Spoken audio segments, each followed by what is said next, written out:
continuamos hoy con nuestra serie expositiva del libro de Éxodo. Estamos estudiando este libro bajo un lema: Dios soberano, redentor y juez. Estamos hoy en nuestro sermón número 119, que se titula La luz de su justicia. La luz de su justicia. Y vamos a estar estudiando Éxodo capítulo 25, versículos 31 al 40. Es la porción que nos corresponde el día de hoy. Dice la palabra del Señor en Éxodo 25, 31. Harás además un candelero de oro puro, labrado a martillo, se hará el candelero. Su pie, su caña, sus copas, sus manzanas y sus flores serán de lo mismo. Y saldrá 6 brazos de sus lados, 3 brazos del candelero a un lado y 3 brazos al otro lado.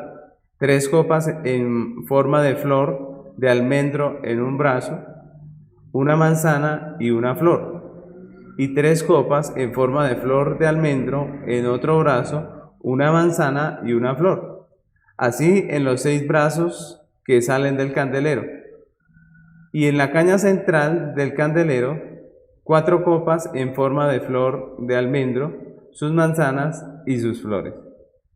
Habrá una manzana debajo de 2 brazos del mismo, otra manzana debajo de otros 2 brazos del mismo, y otra manzana debajo de los otros 2 brazos del mismo. Así para los 6 brazos que salen del candelero. Sus manzanas y sus brazos serán de una pieza, todo ello una pieza labrada a martillo de oro puro. Y le harás 7 lamparillas, las cuales encenderás para que alumbren hacia adelante. También sus despabiladeras y sus platillos de oro puro. De un talento de oro fino lo harás con todos estos utensilios. Mira y hazlos conforme al modelo que te ha sido mostrado en el monte. Entonces vamos hoy a continuar con este estudio. A través de todo el libro de Éxodo, pues hemos visto la obra de Dios como el soberano de las naciones, no solamente de Israel, sino de todas las naciones. Lo hemos visto como el redentor de su pueblo, como aquel que redime su pueblo, pero también lo hemos visto como el juez. Hemos avanzado por toda la historia del Éxodo, hemos visto cómo Dios liberta a su pueblo, cómo Dios da sus leyes al pueblo, y finalmente hemos estado hablando acerca del tabernáculo. Hace un tiempo entramos en el tema del tabernáculo. Estamos hablando específicamente de la parte en que Dios explica detalladamente a Moisés cómo debían ser los diferentes muebles y las secciones del tabernáculo. Hemos estado estudiando todo esto referente al tabernáculo. Hemos visto que Dios comenzó a describir el tabernáculo por el lugar santísimo, ¿recuerdan? Específicamente por el arca. Recordemos que en el lugar santísimo dijimos que el lugar santísimo nos habla de Dios, del arca dijimos que nos habla de la justicia y la santidad de Dios y de su ley.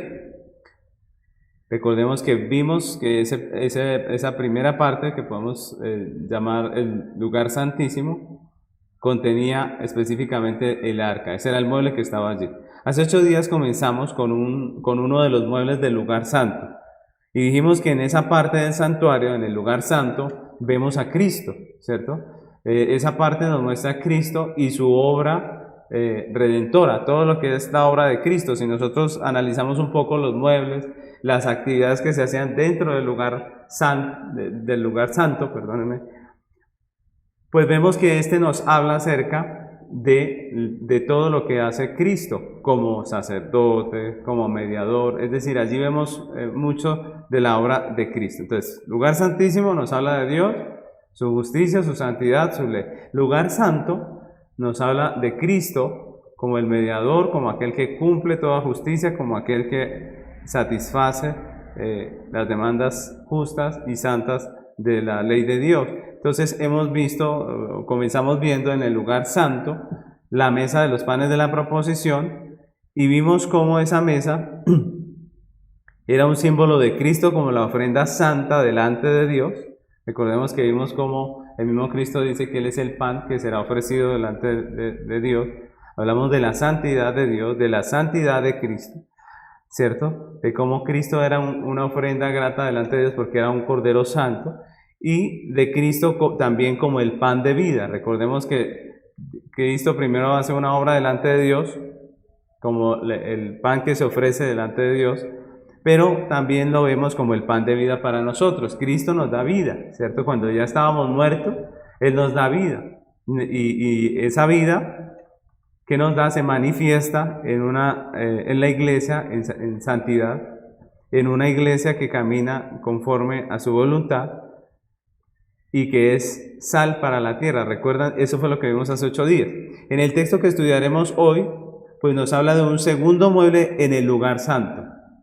Y en ese mueble del que habla los versículos que estamos estudiando hoy, pues es el candelero, ¿no? Y de eso es lo que vamos a hablar hoy, del candelero. ¿Qué era el candelero? ¿Qué era el candelero del que nos habla aquí los versículos de Éxodo?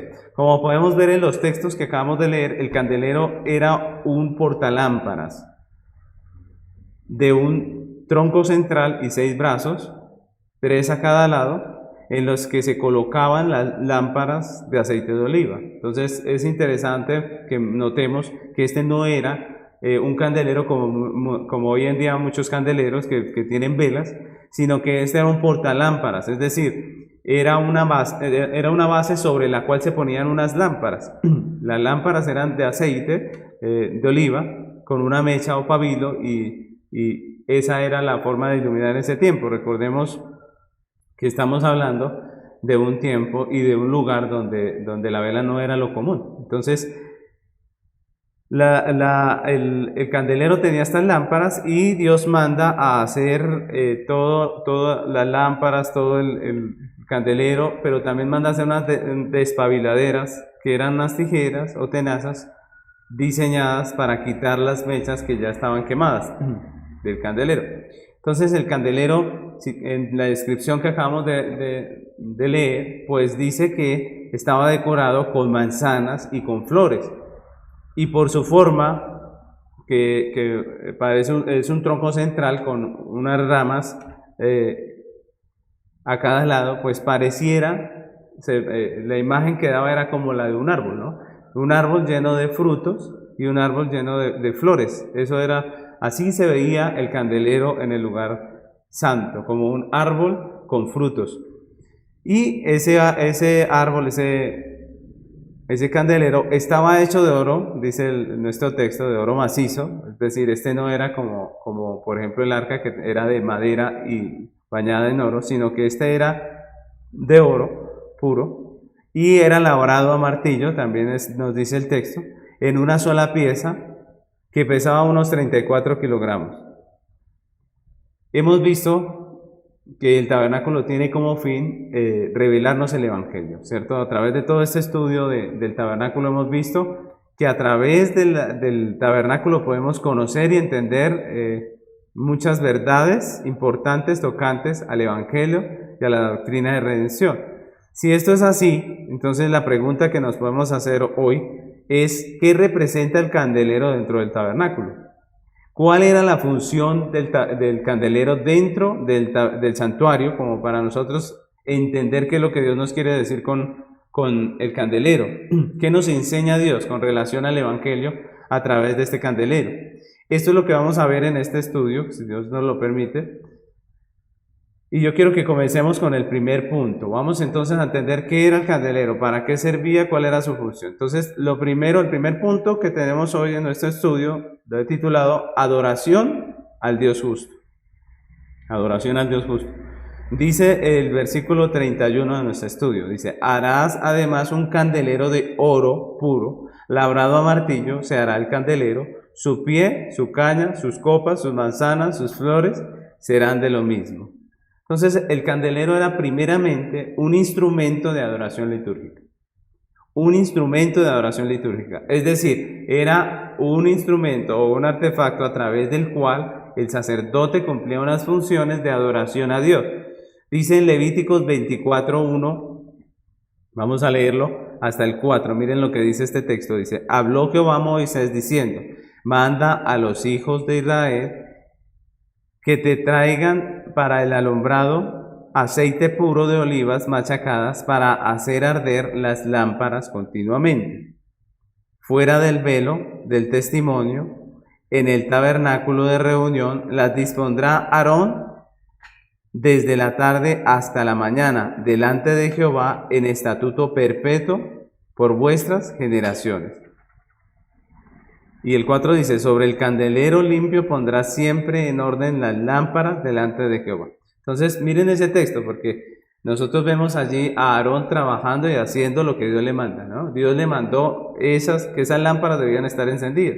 Al igual que los panes de la proposición, el candelero con sus 7 lámparas encendidas se ponía delante de Dios, es decir, se ponía como adoración, como parte de la adoración, así como el pan debía estar puesto allí delante de Dios. Recuerdan que hablamos del pan de la proposición, que significaba delante del rostro, al igual que en ese texto que estudiamos hace 8 días, aquí en Levítico, nos está diciendo que esas lámparas debían ponerse delante de Dios. Y recordemos que el candelero se encontraba en la parte izquierda del lugar santo, entrando al lugar santo a mano izquierda. Recuerdan, la mesa estaba a mano derecha, el candelero a mano izquierda. Delante del arca, ¿cierto? Delante del lugar santísimo que contenía el arca, que era un símbolo, una imagen del trono de Dios. Entonces, como podemos ver, mantener el candelero limpio con sus lámparas encendidas hacía parte de los deberes del sacerdote en su adoración a Dios. Hacía parte de esos deberes de adoración a Dios. Así que en Éxodo 30, versículos 7 y 8, miren lo que dice, y Aarón quemará incienso aromáticos sobre él cada mañana cuando aliste las lámparas, lo quemará. Están hablando del incienso que se quemaba en el altar, pero dice que se ponía ese incienso en el altar cada mañana cuando se alistaran las lámparas. Y luego dice el 8, y cuando Aarón encienda las lámparas, al anochecer quemará el incienso, rito perpetuo delante de Jehová por vuestras generaciones. Entonces estos 2 versículos nos muestran que todas las noches las 7 lámparas del candelero eran atendidas por el sacerdote y nuevamente a la mañana, de tal manera que su llama permanecía encendida continuamente delante de Dios. Recuerden que había que cambiar las mechas quemadas y esa era la rutina. Todos los días esas lámparas tenían que estar encendidas delante de Dios y era función del sacerdote mantenerlas encendidas. El candelero tenía una función primeramente en relación a Dios y era la de ser un instrumento de adoración litúrgica, y así lo usaban y así lo hacía el sacerdote.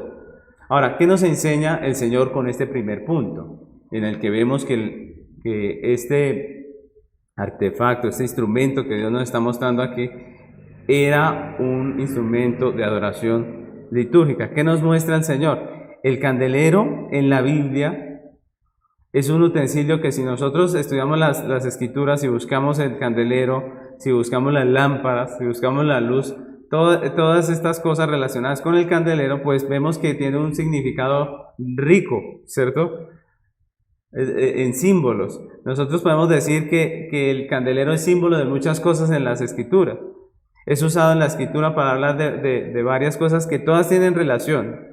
Pero si nosotros miramos, es usado en las escrituras para hablar, por ejemplo, de el Espíritu Santo, como mencionaremos o como estaremos viendo más adelante cuando estudiemos el capítulo 27, pero también es imagen de la palabra, de la ley, y es imagen de muchas cosas. Pero en este texto, que nos habla específicamente del candelero, su fabricación, su objeto, vemos que es una clara mención de Jesucristo y su obra redentora. Primeramente, tenemos que decir que la figura del candelero fue usada en el Antiguo Testamento para hablar del Mesías que habría de venir. Es usada para hablar de Cristo, del Mesías, del descendiente de David, que sería rey, que sería el ungido. Entonces, en la plegaria por la bendición del santuario, el salmista escribe en el Salmo 132, versículo 17,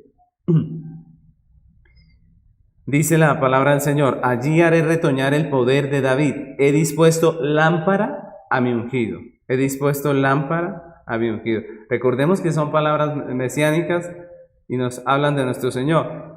Jesucristo es descrito en varios pasajes como la lámpara, como la lumbrera, como la luz.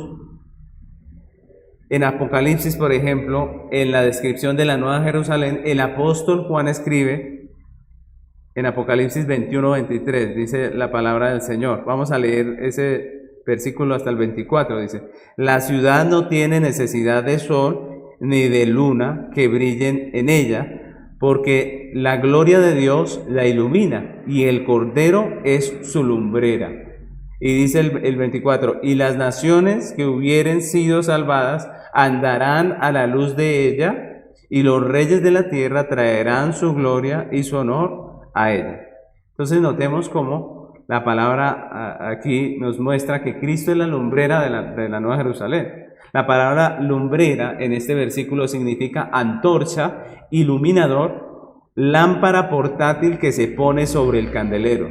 Eso significa la palabra lumbrera. Es decir, Jesucristo es la luz del candelero. Jesucristo es la luz que ilumina. Jesucristo es la luz, el candelero bajo el cual las personas de la Nueva Jerusalén tienen luz, tienen cómo ver, tienen cómo ver todas las cosas que Dios les pone allí delante. Entonces la palabra es muy clara en hablar de que el Cordero es la luz, ¿cierto? Que el Cordero es la lámpara. Recordemos también que la luz en las Escrituras simboliza también la justicia, es un símbolo de justicia. Entonces decimos que el candelero era símbolo del Mesías prometido, pero también decimos que la luz, que el candelero y la luz eran símbolos de justicia. Dice, por ejemplo, el Salmo 37:6: exhibirá tu justicia como la luz y tu derecho como el mediodía. La luz está relacionada en las Escrituras entonces con la justicia, pero también con el Mesías. Y la luz está relacionada en las Escrituras con el carácter justo de Dios, de su ley, de la manifestación de su justicia, que es la ley. Nosotros vemos en varios textos hablar acerca de esto, de la justicia como luz, de la palabra o de la ley como la luz, de Dios como luz, de Cristo como luz.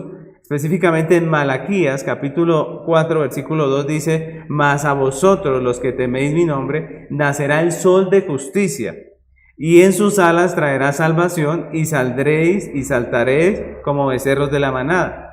Entonces Cristo es el sol de justicia. Vemos cómo la luz nos muestra ese carácter justo del Redentor. Y en Proverbios capítulo 6 versículo 23, hablando de la ley, dice: porque el mandamiento es lámpara y la enseñanza es luz, y camino de vida las reprensiones que te instruyen. El mandamiento es lámpara, la enseñanza es luz. Entonces vemos aquí una descripción de lo que es Cristo y su justicia. También en la descripción del candelero vimos que era completamente hecho de oro, ¿recuerdan? Y el oro simboliza pureza, como ya lo hemos visto, y era labrado a martillo, es decir, no era fundido. Recordemos que la fundición era una de las maneras más comunes como las personas fabricaban estos objetos. Sin embargo, Dios dice que el candelero tenía que ser labrado a martillo. ¿De qué nos habla esto? De que ese candelero era un objeto único, es decir, no había otro igual, porque recordemos que cuando se hacen cosas de fundición, en un molde se pueden fabricar muchas iguales, pero Dios manda hacer el candelero labrado a martillo. Eso quiere decir que no hay otro igual a ese candelero, era una pieza única. Y también vemos que la Escritura, en lo que estuvimos leyendo al principio, que estamos estudiando en estos versículos, nos describen el candelero con 7 lámparas, ¿recuerdan? Y ya vimos también que el número 7 nos habla de plenitud o perfección. Entonces, ¿qué nos dice toda esta descripción que estamos viendo con los símbolos que encontramos allí? Cuando hablamos del candelero, vemos que es un símbolo de Cristo y su justicia perfecta, pura, única e incomparable. Ojo, el candelero es un símbolo de Cristo y su justicia perfecta, pura, única e incomparable. No hay otra justicia como la justicia de nuestro Cristo. No hay otro que pueda ser justo delante de Dios, sino solamente nuestro Cristo. Candelero nos recuerda la justicia perfecta, y esa justicia perfecta no es de ninguno de nosotros los hombres. Nosotros somos pecadores, no podemos decir que el candelero simboliza al hombre en adoración, así nomás, porque tendríamos una interpretación que no tiene que ver con la realidad. Nosotros no podemos en nuestra propia justicia hacer adoración para nuestro Dios, pero el símbolo claro del candelero, que es justicia, que nos habla del Mesías, que nos habla de una justicia perfecta, pura y única, es Cristo, ¿cierto? Ahora, aunque tenemos la tentación de ver el Evangelio primeramente con relación a nosotros los hombres, recuerdan que lo hemos visto, y no con relación a Dios, este texto nos muestra que la luz encendida en el candelero era primeramente un acto de adoración a Dios.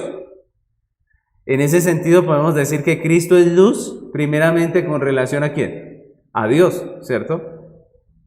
¿Cómo es Cristo luz con relación a Dios? ¿Cómo es Cristo el candelero con relación a Dios? Cristo es luz con relación al Padre porque Él con su vida, enseñanza y muerte vicaria cumplió, exaltó y satisfizo plenamente la justicia de Dios revelada en la ley. Y esto es importante. Nosotros estamos diciendo que Cristo hace algo delante del Padre. ¿Qué hace? Exalta, satisface, cumple perfectamente la justicia de Dios. Y eso nos lo recuerda el candelero, que es un símbolo de justicia, que es el símbolo de Cristo. Recordemos que hemos aprendido que la ley de Dios responde al carácter de Dios, ¿recuerdan? Al carácter justo de Dios. La ley de Dios viene a ser la manifestación de la justicia de Dios, de tal manera que nosotros podemos conocer la justicia de Dios a través de la ley. ¿Sí recuerdan? También hemos aprendido que cuando el hombre pecó, transgredió esa ley, esa justicia de Dios, y con su rebelión negó las demandas justas de la ley de Dios. Aprendimos que el hombre invalidó, negó, violentó la justicia de Dios, de tal manera que el evangelio es necesario, que la redención era necesaria, que la obra de Cristo era necesaria, primeramente con relación a Dios y no con relación al hombre. Era necesaria porque el Dios justo y la justicia de Dios habían sido invalidada, ¿cierto? La justicia de Dios había sido violentada y necesitaba ser satisfecha y vindicada, y eso es lo que hemos estado aprendiendo. Ahora, en el candelero tenemos un símbolo de Cristo como la justicia perfecta, y eso es importante. Cristo es la justicia perfecta, pero también la justicia pura, la justicia única e incomparable. No hay otra, así como no había otro igual al candelero, no hay otra justicia como la justicia de nuestro Cristo, que reveló el carácter justo de Dios, cumplió las demandas justas de Dios, enalteció la justicia de Dios, porque Cristo con su obra, con la vida, con todo lo que hizo, enalteció esa justicia y también la satisfizo. Y eso es muy importante porque eso nos habla del Evangelio. La satisfizo perfectamente, de tal manera que el Señor, en la justicia que Cristo hizo, tiene su contentamiento. Entonces, primeramente, vamos a mirar cómo Cristo es el justo, ¿cierto? El que tiene la justicia perfecta. Recordemos que hace 8 días vimos que Cristo era el santo y vimos cómo el carácter santo de Cristo fue intachable. Ahora vamos a ver que Cristo fue justo. Primeramente podemos decir que Jesús en su vida cumplió las demandas justas de la ley de Dios. Con su vida cumplió las demandas justas de la ley de Dios. En Mateo capítulo 3, versículo 14 y 15 dice la palabra: mas Juan se le oponía diciendo: yo necesito ser bautizado por ti, ¿y tú vienes a mí? Pero Jesús le respondió: deja ahora, porque así conviene que cumplamos toda justicia. Entonces le dejó. Miren de lo que estábamos hablando aquí. ¿Recuerdan qué es esto? Era el bautismo del Señor Jesús. Cuando Él se iba a bautizar, Juan le dijo: no, que necesita ser bautizado soy yo, pero Jesús dijo no, porque es necesario que se cumpla toda justicia. Recordemos que el bautismo de Jesús no era el bautismo cristiano que nosotros hacemos, sino era el bautismo del sacerdote. Y la ley demandaba que el sacerdote hiciera esa ceremonia. Por lo tanto, Jesús, que cumplió toda la ley, él tenía que hacer esa ceremonia. No era si le parecía o no le parecía a Juan.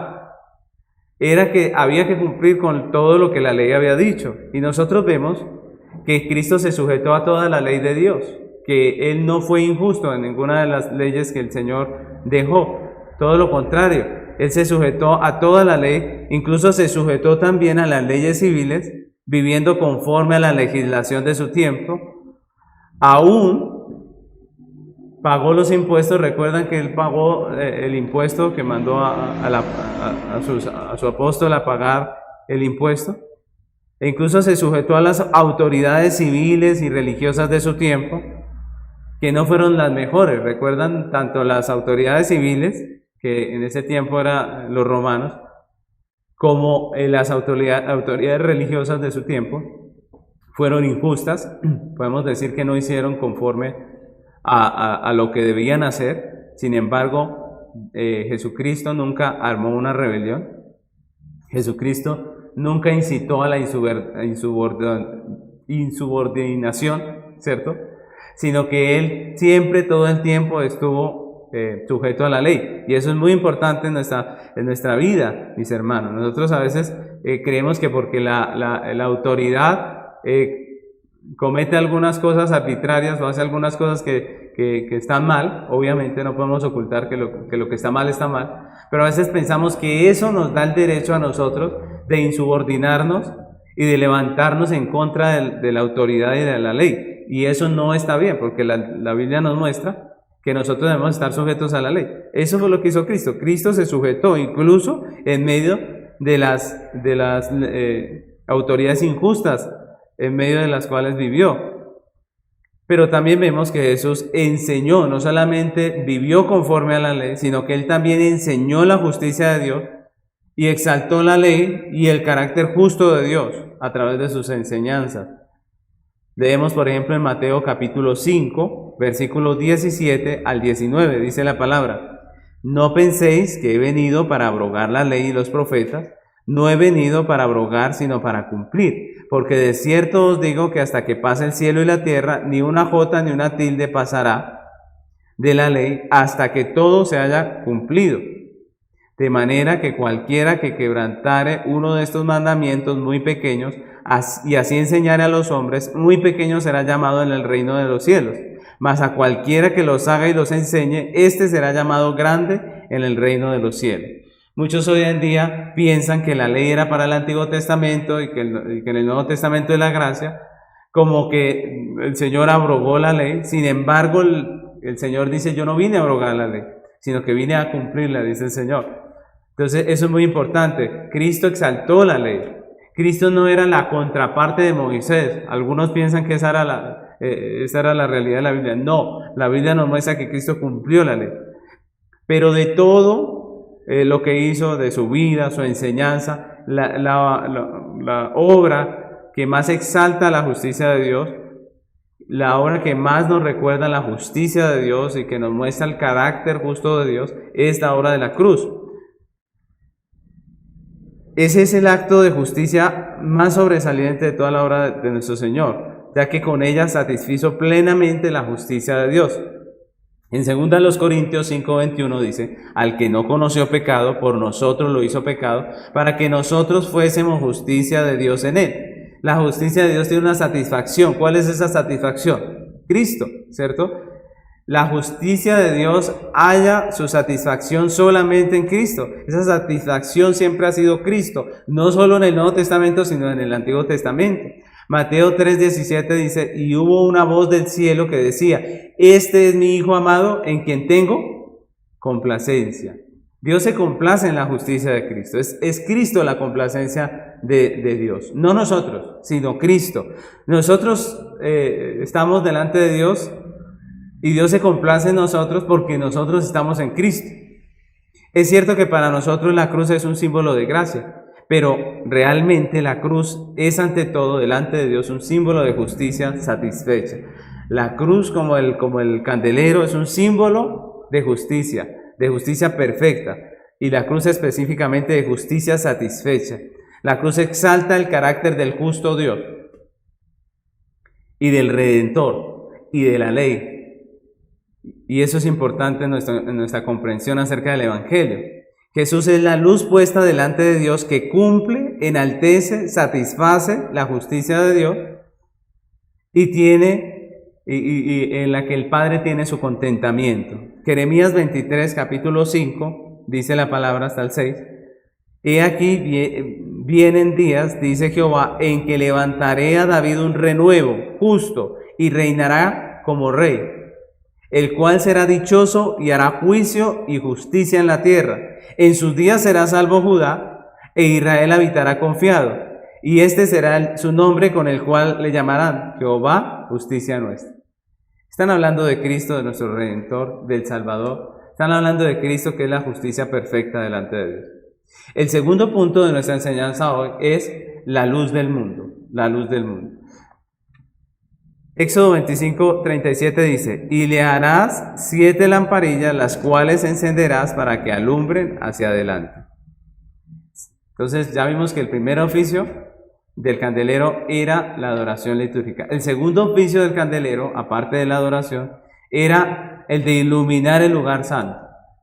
El lugar santo necesitaba iluminación. Recordemos que el lugar santo en el tabernáculo estaba totalmente cubierto, no contaba con ventanas. Por lo tanto, su interior era totalmente oscuro, mis hermanos.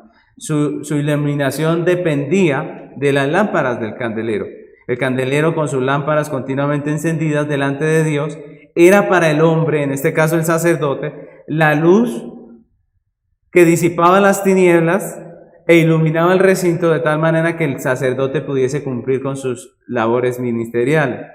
Éxodo 35, 14 dice: el candelero del alumbrado y sus utensilios, sus lámparas y el aceite para el alumbrado. Esa era la segunda función, el alumbrado, el iluminar el lugar santo. En este sentido vemos que el desarrollo del plan de redención nos muestra a Cristo con relación al hombre, con relación a los beneficios que Él trae al hombre con su redención, como la luz, ¿cierto? Estamos diciendo que Cristo es la justicia delante de Dios, es justicia delante de Dios, es la justicia perfecta, y que como beneficio nosotros somos iluminados con su luz. El apóstol Juan, hablando de la encarnación del Verbo, escribió en Juan 1:4, dice: en él estaba la vida, y la vida era la luz de los hombres. La luz en las tinieblas resplandece, y las tinieblas no prevalecieron contra ella. Está hablando de Cristo. Cristo es la luz que, al igual que el candelero, resplandece y echa fuera todas las tinieblas, de tal manera que el hombre pueda ser iluminado con su resplandor. En el versículo 9 vuelve y dice: aquella luz verdadera que alumbra a todo hombre venía a este mundo. Ahí vemos a Cristo como aquel candelero que ilumina al hombre. Jesucristo, con relación al pecador, es luz que disipa las tinieblas y alumbra a todo hombre. El hombre, por su pecado, estaba en tinieblas, no podía ver, estaba ciego, ¿cierto? Estaba como en el recinto del lugar santo sin luz, a oscuras, ¿cierto? ¿Qué nos revela Cristo con la luz de la cual nos habla el apóstol Juan? ¿Qué nos revela Cristo? Pues el apóstol Juan nos dice que Jesucristo es la luz que nos revela al Padre, primeramente.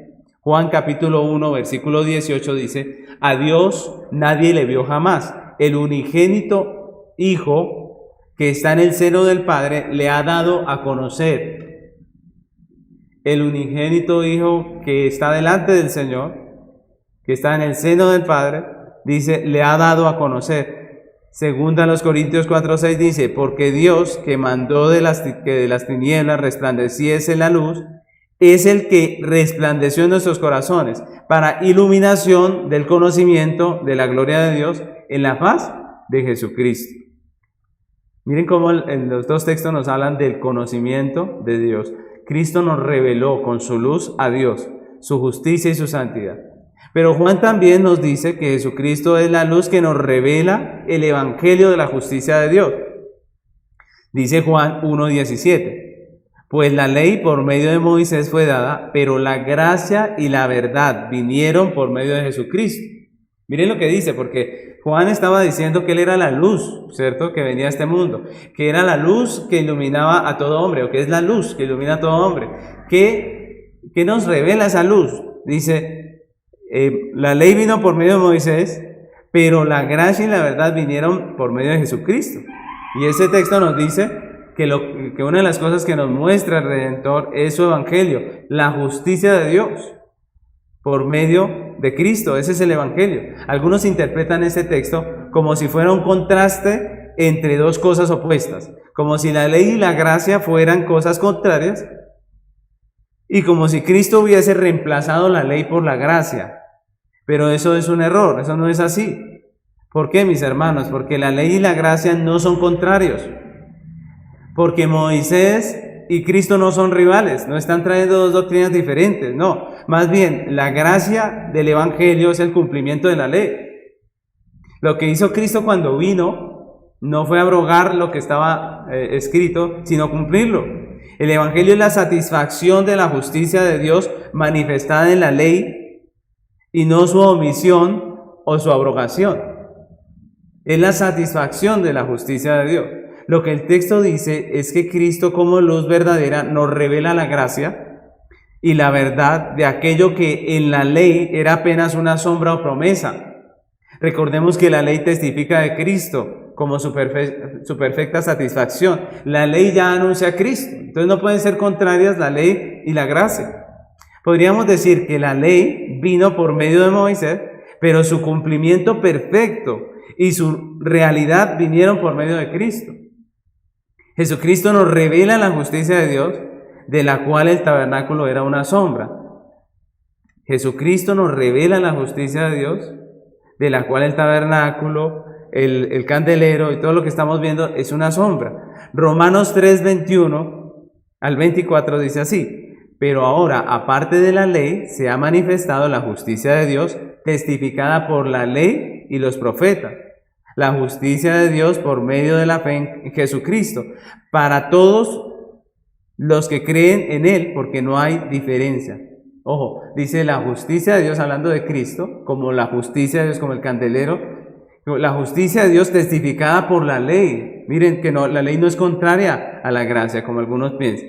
Dice, por cuanto todos pecaron y están destituidos de la gloria de Dios, siendo justificados gratuitamente por su gracia, mediante la redención que es en Cristo Jesús. Es decir, Cristo, la justicia de Dios testificada por la ley a través de las figuras, como el candelero, se ha manifestado, y por medio de esa luz, el hombre es iluminado para vida eterna. Por medio de esa luz preciosa, de esa perfecta justicia incomparable, que no hay otra igual, como no había otro candelero igual, perfecta, como el candelero era perfecto con sus 7 lámparas. Dice el texto, esa luz verdadera se manifestó y los hombres somos iluminados con ella. Juan capítulo 8, versículo 12, dice, otra vez Jesús les habló diciendo, yo soy la luz del mundo, el que me sigue no andará en tinieblas, sino que tendrá la luz de la vida. El hombre está en tinieblas y es un pecador y no alcanza el umbral de la justicia de Dios, pero Dios ha provisto una justicia que viene de Él, que tenemos por medio de la fe. Ese es el evangelio. Cristo vino al mundo, satisfizo la justicia de Dios como beneficio para nosotros, nos justifica, ¿cierto? Cristo vino al mundo, satisfizo la justicia de Dios y como beneficio derivado de esa justicia, pues nos justifica. Tenemos nosotros la justificación. El evangelio no se trata de nosotros tratando de satisfacer la justicia de Dios, sino que se trata de Cristo satisfaciendo plenamente la justicia de Dios y de nosotros recibiendo ese beneficio por la fe. Es lo que la Biblia nos dice. Primera de los Corintios 1:30. Primera de los Corintios 1:30 dice, mas por Él estáis vosotros en Cristo Jesús, el cual nos ha sido hecho por Dios, sabiduría, justificación, santificación y redención, para que, como está escrito, el que se gloría, gloríese en el Señor. Entonces, hace 8 días vimos que el creyente delante de Dios es visto como santo por la obra de Cristo. Hoy vemos que delante de Dios, por esa perfecta obra de Cristo de justicia, pues el creyente es visto como justo. El candelero, como símbolo de justicia perfecta de Cristo, ilumina al hombre, muestra el aspecto legal del Evangelio, mis hermanos, y eso significa que los que reciben la luz del Evangelio de Jesucristo son justificados y para ellos no hay ninguna condenación, ¿cierto? Eso es lo que nos muestra el candelero, el aspecto legal de la obra de redención, en la cual todos los que hemos creído en Cristo como nuestro Salvador, todos los que hemos puesto nuestra fe en Él, todos aquellos a los que Él ha dispensado de salud, somos iluminados y tenemos justicia perfecta. Delante de Dios tenemos una justicia perfecta. Pero, ojo, porque eso también significa, cuando hablamos de que el candelero nos muestra el aspecto legal, también significa que los que rehúsan esa luz, que los que no quieren esa luz, sino que prefieren las tinieblas del pecado, están bajo condenación. Y entonces eso también es importante, mis hermanos. Miren lo que dice Juan, capítulo 3, versículo 18, Juan 3:18, dice, el que en él cree no es condenado, pero el que no cree ya ha sido condenado, porque no ha creído en el nombre del unigénito Hijo de Dios. Y esta es la condenación, que la luz vino al mundo y los hombres amaron más las tinieblas que la luz, porque sus obras eran malas. Entonces mucho cuidado, porque lo que dice allí es que los que rehúsan esa luz están en condenación, porque dice que ellos amaron más las tinieblas que la luz. Estamos diciendo que Jesucristo es el candelero con relación a Dios, porque con su vida, enseñanza y muerte vicaria cumple, enaltece y satisface la justicia divina. Pero también con relación al hombre, porque con su vida, enseñanza y muerte vicaria, Él es la luz que nos revela al Padre, que nos permite conocer la justicia de Dios y disfrutar de su justificación por gracia. Y eso es el Evangelio. El tercer punto que vamos a tener hoy en nuestra enseñanza es la iglesia en Cristo. La iglesia en Cristo. Dice el texto que estamos estudiando en Éxodo 25:36. Sus manzanas y sus brazos serán de una pieza, todo ello una pieza labrada a martillo. Todo eso una pieza labrada a martillo. Aquí recordamos cómo era la decoración del candelero. Entonces, por último, debemos recalcar que al igual que el pan de la proposición, en la historia de redención, el candelero también ha sido símbolo del pueblo de Dios, de la iglesia. Si nosotros leemos la Biblia, en la Biblia encontramos ese símbolo también con relación a la iglesia. Como hemos dicho anteriormente, en el lugar santo y su mobiliario, podemos ver una enseñanza de Cristo y su obra redentora, ¿cierto? Que hace delante de Dios, que esa obra redentora que Él hace delante de Dios produce unos beneficios para nosotros los hombres, pero también dijimos que ese evangelio se manifiesta de forma visible a través de la iglesia. Entonces, el candelero en las Escrituras es un símbolo también de la iglesia. Recordemos que el candelero tenía el aspecto de un árbol, ¿se acuerdan? Tenía el aspecto de un árbol con ramas cargadas de flores que llevan frutos. Jesús enseñó que los creyentes son como ramas que producen fruto. Recuerdan que en Juan capítulo 15, versículo 5 dice, yo soy la vid, vosotros los pámpanos, y que el que permanece en mí y yo en él, éste llevará mucho fruto, porque separados de mí nada podéis hacer. Esas figuras labradas en el candelero muestran precisamente un árbol produciendo fruto, mucho fruto. La iglesia también es descrita en la Biblia como una imagen de la lámpara o del candelero, que ilumina con la luz de Cristo. El apóstol Juan en Apocalipsis también ve 7 candeleros de oro, ¿recuerdan? Y es interesante porque la descripción es muy similar. 7 candeleros que eran de oro. El Señor le aclara la visión. Cuando Juan ve esos 7 candeleros, él no entendía qué eran esos 7 candeleros. Dios le explica, Dios le enseña, Dios le aclara, de tal manera que en el versículo, en Apocalipsis capítulo 1, versículo 20, dice la palabra del Señor: el misterio de las 7 estrellas que has visto en mi diestra, y de los 7 candeleros de oro, y las 7 estrellas son los ángeles. Las 7 estrellas son los ángeles de las 7 iglesias, y los 7 candeleros que has visto son las 7 iglesias.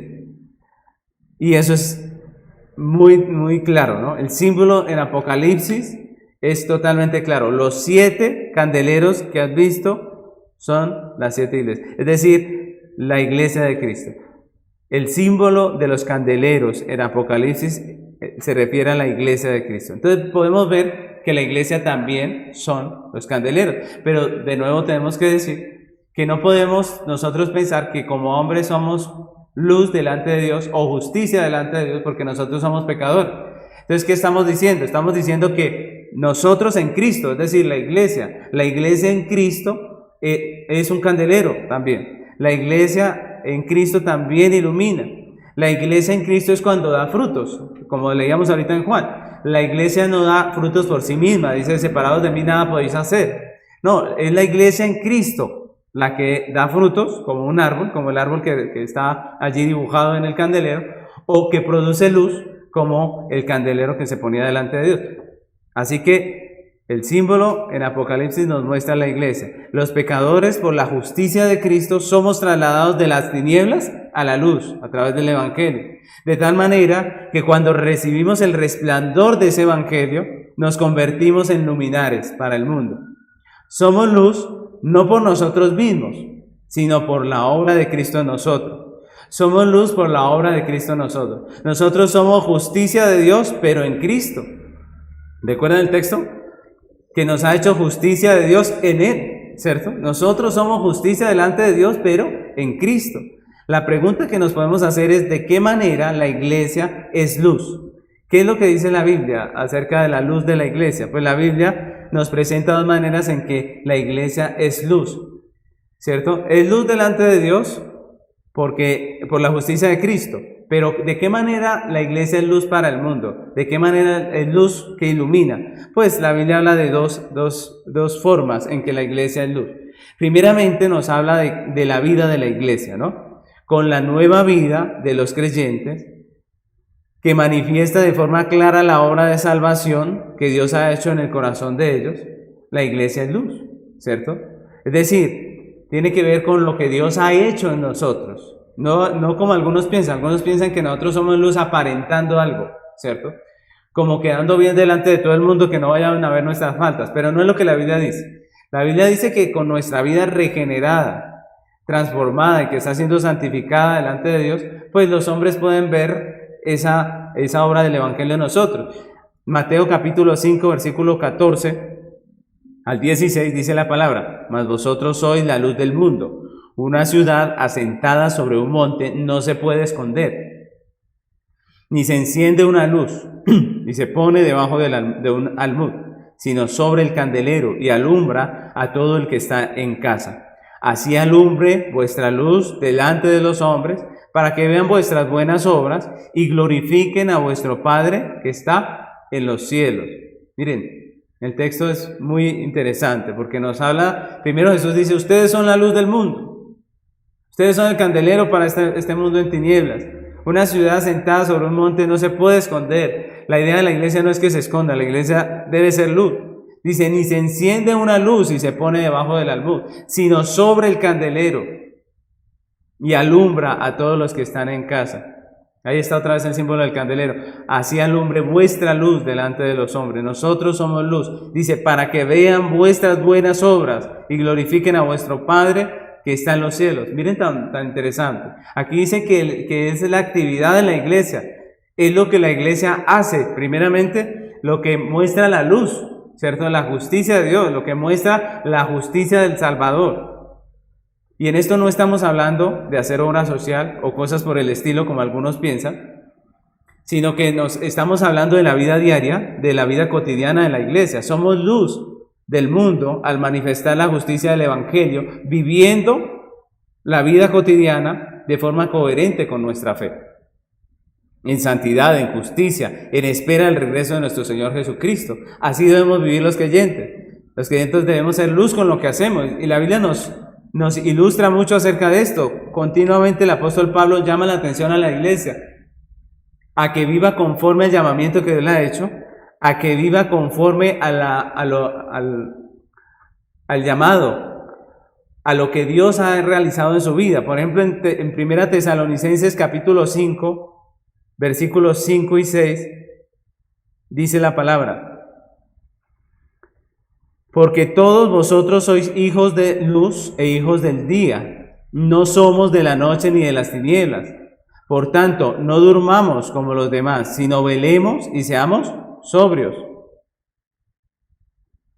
También en Efesios 5:6 dice: nadie os engañe con palabras vanas, porque por estas cosas viene la ira de Dios sobre los hijos de desobediencia. No seáis pues partícipes con ellos, porque en otro tiempo erais tinieblas, mas ahora sois luz en el Señor. Andad como hijos de luz. Vemos claramente en este texto cómo el llamado es andar como hijos de luz. Nosotros no somos de las tinieblas. En Filipenses 2:14, 15, dice la palabra del Señor: haced todo sin murmuraciones y contiendas, para que seáis irreprensibles y sencillos, hijos de Dios sin mancha, en medio de una generación maligna y perversa, en medio de la cual resplandecéis como luminares en el mundo. Nos llama a ser irreprensibles, nos llama a no andar en murmuraciones y contiendas, nos llaman a vivir de tal manera que expresemos la obra que Dios ha realizado en nuestros corazones. Todos estos versículos tienen algo en común. Muestran que la vida nueva del creyente manifiesta la luz del Evangelio, de la justicia de Dios. Ya no somos de las tinieblas, dice la Biblia. Ya no somos hijos de las tinieblas, somos de la luz. Somos hijos de la luz. Somos luminares, dice la Biblia. Lo interesante es que no tiene que ver con lo que nosotros hacemos nada más, como si fuera un asunto de conductismo, ¿cierto? Como si fuera un asunto de cambiar algunas normas de vida y listo. No, sino que tiene que ver con lo que somos. Por eso todos estos textos dicen, no que hacemos luz, ¿cierto? Ojo, porque el texto no dice que hacemos luz. No, nosotros no hacemos luz, nosotros somos luz. Y esa es nuestra nueva realidad en Cristo. Nosotros somos luz para la tierra. Somos la luz del mundo, dice la Biblia. Somos la luz del mundo, no simplemente hacemos luz, sino que somos la luz. ¿Por qué es importante esto de que somos? Porque, mis hermanos, no tiene que ver con que nosotros podamos ser justos o hacer justicia, o nosotros podamos iluminar al mundo con lo que tenemos o con lo que somos, sino que nosotros tenemos la luz de Cristo y con esa luz es que iluminamos al mundo. Es la obra que Dios ha hecho en nosotros la que ilumina. Es lo que Cristo ha hecho en nosotros. Y es lo que Cristo hace continuamente en nosotros. Y eso es importante. Porque es lo que la Biblia dice, es lo que somos. Por eso el apóstol Pablo escribe en 2 Corintios capítulo 6, versículo 14 y 15, el apóstol Pablo escribe: no os unáis en yugo desigual con los incrédulos. ¿Por qué? ¿Qué compañerismo tiene la luz con las tinieblas? ¿Y qué comunión la luz? Lo vuelvo a leer, dice: no os unáis en yugo desigual con los incrédulos, porque ¿qué compañerismo tiene la justicia con la injusticia? ¿Y qué comunión la luz con las tinieblas? ¿Y qué concordia Cristo con Belial? ¿O qué parte el creyente con el incrédulo? Y es interesante, mis hermanos, porque Pablo aquí está hablando de lo que somos, otra vez, ¿cierto? Y Pablo está aquí relacionando al creyente con la justicia. El creyente es justicia en Cristo. Y está relacionando al creyente con la luz, porque el creyente es luz en Cristo. Y está relacionando el creyente con la justicia, con la luz y con Cristo, ¿cierto? En cambio, al incrédulo lo está relacionando con la injusticia, con las tinieblas y con Satanás. Y eso es muy interesante, mis hermanos, porque el creyente debe vivir en esta tierra, debe hacer negocios, debe casarse, debe tener hijos, como un creyente, ¿cierto? Porque no tiene que ver simplemente con lo que dice o con lo que hace, sino con lo que es. Él es la justicia de Dios en Cristo. Él es justicia de Dios en Cristo. El creyente es diferente al no creyente. El Hijo de Dios es hijo de la luz. Los que no son hijos de Dios son hijos de las tinieblas, es lo que la Escritura dice. Nosotros somos luz. La segunda manera en que alumbra o que ilumina la iglesia en este mundo en tinieblas es a través de la predicación de la justicia de Dios, es decir, del Evangelio. Y esa parte también es importante para nosotros como creyentes. Dice 1 Pedro 2:9, mas vosotros sois linaje escogido, real sacerdocio, nación santa, pueblo adquirido por Dios para que anunciéis las virtudes de aquel que os llamó de las tinieblas a su luz admirable. Entonces no solamente debemos vivir siendo la luz,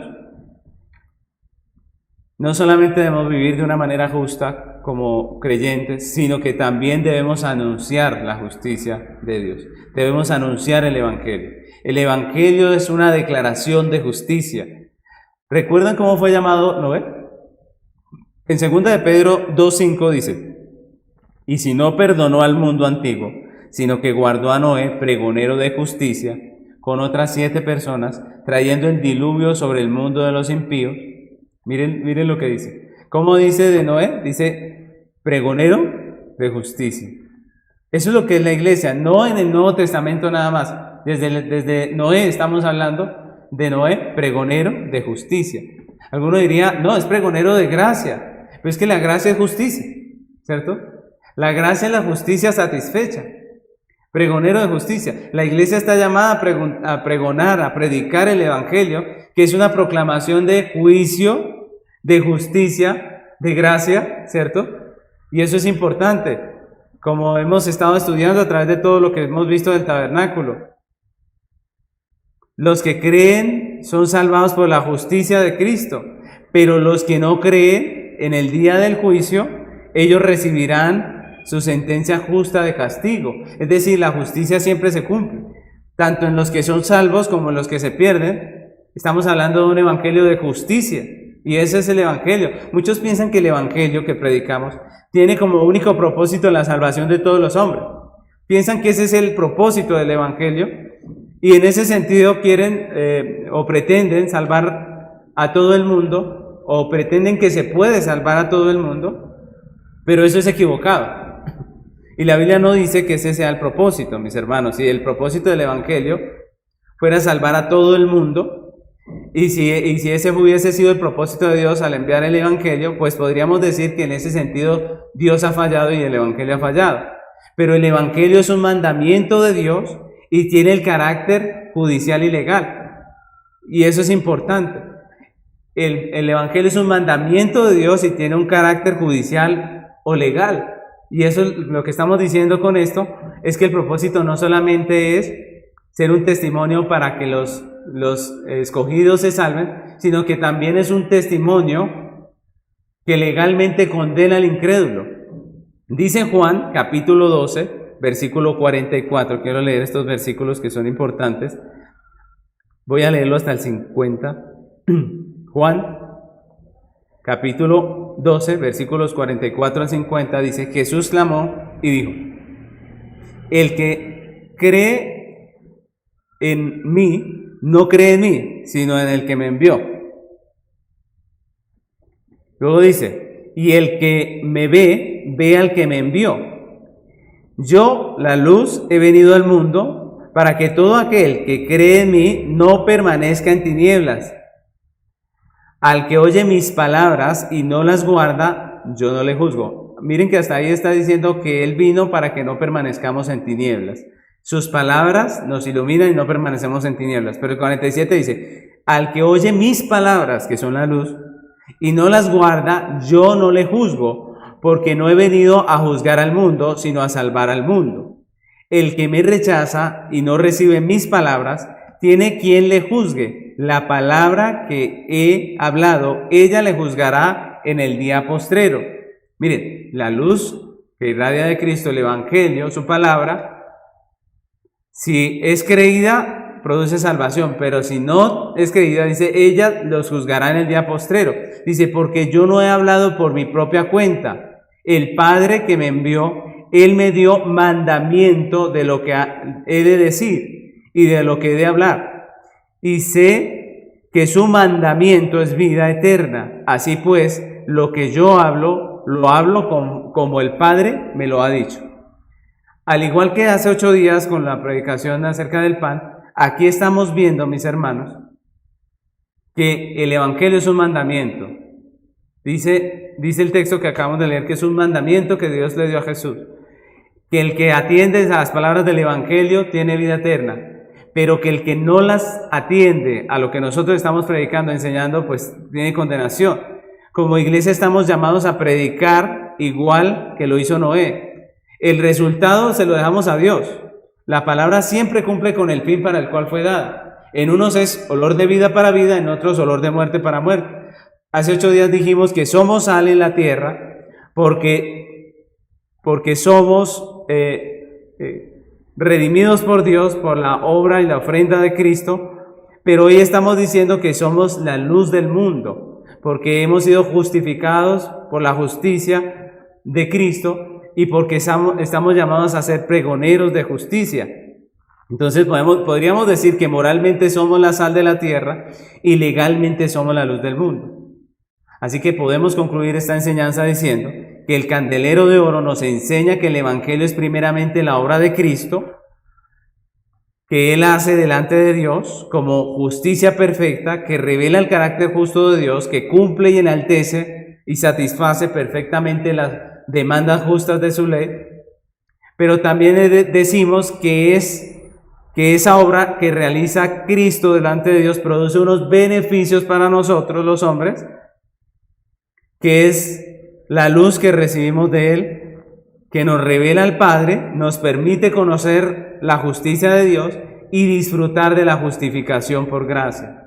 Pero también podemos decir que ese Evangelio se manifiesta de forma visible a través de la iglesia, de tal manera que ella se convierte en un candelero que irradia luz de la justicia de Cristo al mundo, a través de su vida, pero también de su proclamación. Las preguntas que podemos hacernos para terminar hoy, para examinarnos delante de esto que el Señor nos enseña ¿es Cristo la justicia nuestra delante de Dios? ¿Tenemos la paz, la seguridad de que Cristo es nuestra justicia delante de Dios? ¿Andamos con esa seguridad y esa paz? ¿Hemos conocido la justicia de Cristo? ¿Disfrutamos de la gracia de la salvación por medio de la fe en Cristo Jesús? Si no es así, el llamado hoy para su vida es al arrepentimiento. El llamado hoy para su vida es arrepentirse de sus pecados y poner su fe en el Salvador, en la justicia perfecta que es Cristo.